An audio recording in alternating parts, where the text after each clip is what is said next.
Hello friends, today we are going to learn a train problem. So the question is, a train traveling at 60 km crosses a man in 6 seconds. What is the length of the train?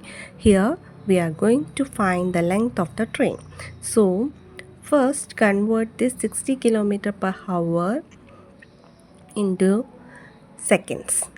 For converting 60 km per hour, what we do? We convert by 5 by 18. So into 5 by 18 is used to converting kilometer per hour into seconds.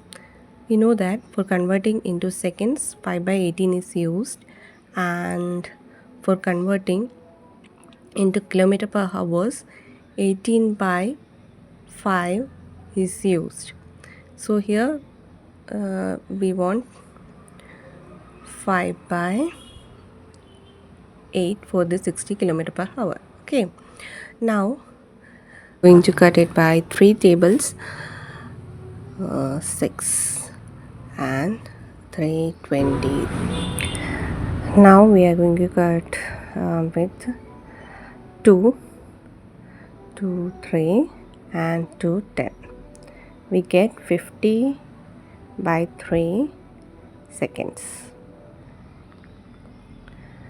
Now here we are going to find the length of the train. So for finding the length, distance is used.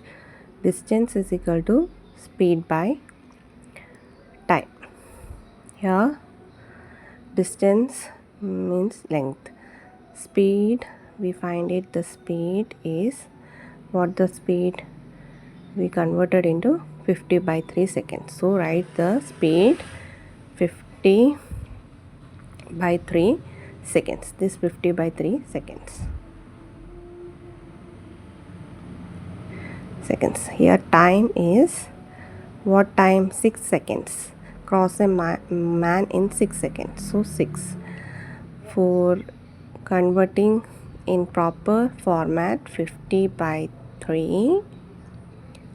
6, when 6 is coming upward, it is converted into. Division is converted into multiplication. So cut it. 3 to 6, 100 meter. Length, we are going to find the length. So 100 meter is answer.